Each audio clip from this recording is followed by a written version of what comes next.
the epidemic of gender-based violence. Every 10 minutes, a woman or girl is murdered by a family member.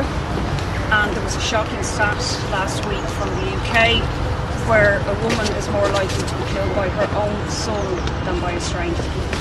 Those are really bring home how endemic, how rooted misogynistic violence is in our society, and also nails the lie that any nationality or ethnic group has any more responsibility for gender-based violence.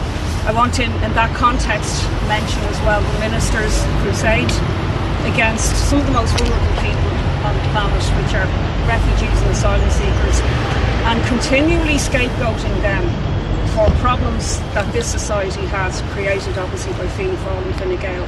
You know, cutting people's incomes, making them pay for living in what isn't even suitable accommodation in IPAS centres or refugee centres is absolutely shocking. I hope the bill that Sinn Féin are bringing on the protection orders will be passed. It shouldn't be challenged by the government. It's something so basic and obvious, and to be honest, far too minimal, because you shouldn't have to you should be able to have no contact with anybody who's harassing you.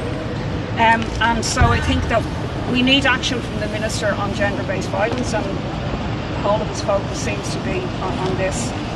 Second issue I want to mention is the cost of living. We know the government took a decision not to have any supports that it had in previous years, but now we have the additional things of increased rents on all the councils that we've seen.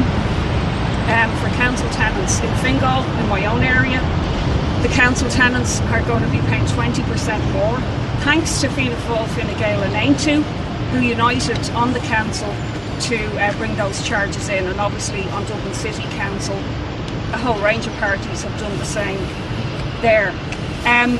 These are going to hit people living in overcrowding, young people who can't get out of the house. It's going to hit the people who are suffering most acutely from the actual failure of the government to build homes. And I also want to mention another new charge, is car parking charges. I know I've seen the media mention Slorgan, but in Blanchard's Town Centre, it's the biggest shopping centre in the country, but also one of the most developed populations in the country. And the Vulture Fund that now owns the centre has applied for parking charges to be brought in and has been given permission now by Fingal Council. Absolutely disgraceful. And they're using so-called government policies of getting people out of their cars, using public transport, being sustainable, to fleece people, including the workers there. You also have the council office, the library, so many community facilities are in that centre that people will actually have to pay now if they have to drive to. We've no Luas, we've no metro, we've no nothing like that in Dublin West. We've got a creek and bus service, and they're now imposing charges, but they're not actually increasing public transport provision in any way. We've a whole range of people who can't even access the centre in public transport. So I will be appealing that with my councillors, and we had a community meeting last night. We're going to have a major march. We're going to blockade Blanchard's Town Centre on December the 6th in the run-up to Christmas, and we're not going to take it lying down. And lastly, I want to mention fox hunting. My bill to ban fox hunting will be the 17th of December. And to be honest, all I'm hearing in the media are ridiculous stories like marauding foxes in Stillorgan eating cars. We've heard from the Shannon about the next thing is that a child is going to be taken from a pram.